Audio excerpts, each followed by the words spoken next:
ito na po yung aming official na pang 2 months. So, bali 2 months namin. Then, ito. So, binago na lang namin. Inayos namin kasi i-flashback ko na lang yung picture ng dati niyang itsura. So, inayos namin para dito na siya sa side nila, ma'am. So, nilagyan ko na lang sila ng plant box. Then, dito. So, yan. Tiles na namin siya ng 40 by 40. Then, meron lang sila, ma'am. Nagpalagay ng grate. Then, dito pala gumamit kami ng spandrel. So, yan. Same po sa taas. Yung mga canopy, naka-spandrel po yan. Bali dito sa part na to, naka-sit-back sila, ma'am, ng 30. Kaya kung mapansin, pantay pa rin siya sa ano nila, sa property line. Nag-set back po kasi talaga sadya para po mabigyan ng yung mga sa canopy. So, dito na nagsisimula na kami sa painting. Pinailaw na namin para makita yung mga kailangan i-retouch. Then, ito yung para na sa aming gate. So, ito is stainless to. Yung GI pipe. So, sa mga bintana. Naglagay din kami ng mga grill. So, kung mapansin nyo, nakaganyan lang siya kasi i-screw namin siya sa final. So, natatanggal-tanggal pa yan. Kasi hahasain pa din, ipulit up. Tapos, i-paint bago ikabit. So, pagdating sa kanilang breaker, nagpalit po kami ng breaker. Pinalitan po namin kasi yung dati.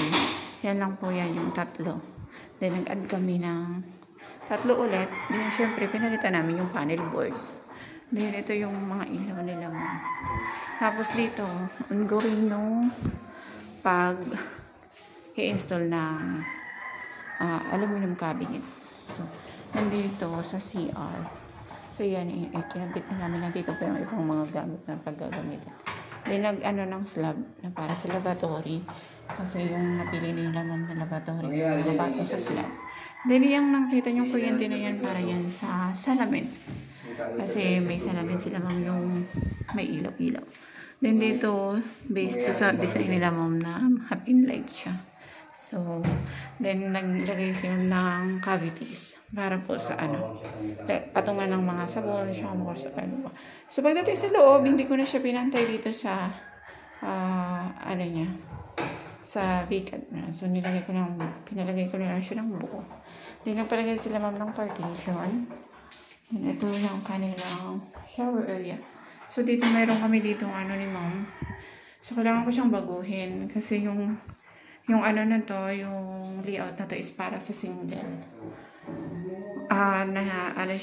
Naka-single na siya, yung may heater siya, din single. So, pero yung nabili nila, ma'am, is 4-in-1 siya. So, kailangan mayroon siyang connection dun sa tubig kasi kung hindi ka gagamit ng heater, dapat may pa rin tubig, may aagas pa rin tubig. So, kung ito kasi namin din, hinanapan ko din kasi ng parang kasi sabi namin kung may ibang way para hindi na kami magbakbak ng tayo. So, hinanapan ko din siya pero wala talaga. So, kailangan talaga namin siya bakbakin. Then, dito pala gumamit kami ng sliding na salamin. Ano po yan? Mirror type. So, dito sa labas, tingnan natin siya.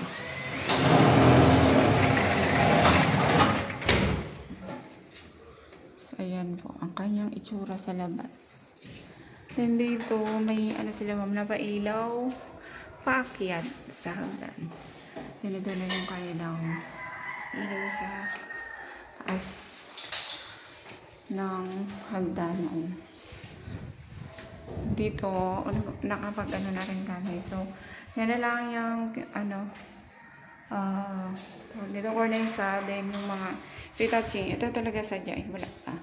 Pati ito, kasi pinailawan ko muna siya. Kasi madilim, so hindi kita kapag kung ano yung kailangan kikinisin. So, hindi siya kita. Kaya pinailawan ko muna siya. Nandito, bali 2 bedroom pala ito siya. Ayan. Dito, ang isang bedroom. Malaki dito siya. Ayan. So, may mga pin light. May center light. Yan. ilaw na yan is pinili talaga yan nila ma'am. So, yan po. Kung ano pong ano nila ma'am, yun po yung sinusunod ko. Din dito, may pinto papuntang laundry area. So, gagawin itong laundry area nila ma'am. Yan. Then, meron din po ditong cabinet. Kasi ang design nila ma'am, nasa ilalim yung nasa ilalim ng kitchen counter yung kanilang washing machine. So, meron sila dyang cabinet. Then, magpapalagay lang sila ma'am ng isang sampayan. So, dito, meron pa sila ditong bintana. Awning din. Then, ito, para po sa aircon nila kasi split type yung magiging aircon nila. Kung mapansin nyo, nakapaglagay kami sa likod ng ventilation kasi ang katalikuran ni ma'am is medyo mababa. Ito po pala ay tinaas namin. Binaklas namin yung buong trusses. Then, tinaas po namin. Kaya kung mapansin nyo, hindi na siya yung kagaya ng iba namin gawa ng ipik na ilang ano lang, dangkal lang kisamina. So, ito po, mas mataas po ito. Kasi po, sadyang nag-additional po dito sila ma'am para po mabaklas yung lahat din mapataasan. So, ang ginawa namin dito, kung mapansin nyo yan, yung nakanosing na yan, beam po yan. So, nilagyan po talaga namin siya beam. Galing sa harap, pupuntang likod, saka nagpatong ng hollow blocks para sa firewall. So, ganun po yung ginawa namin. So, meron kaming mga videos naman sa previous. Kung naka-ano kayo sa page, so, lagi-lagi po yun nandun. Lagi po siyang naka-update. Naka-post yung update. Then, dito window type yung kila ma'am. So, pinalagyan din namin ng grills. Then, ito, ang ilaw na to dito yan. And, kila ma'am din yung galing. So, hinalap ko lang online. Then, ito yung sa anuhan nila ng TV. So, ito na lang yung part yung hindi pa talaga namin nasisimulan. Kasi pakikinisin muna namin siya bago namin siya i-paint. So, yan po ang aming update sa aming pang 2 months. So, kailangan ko na lang ng 1 week saka 3 days. So, yun po.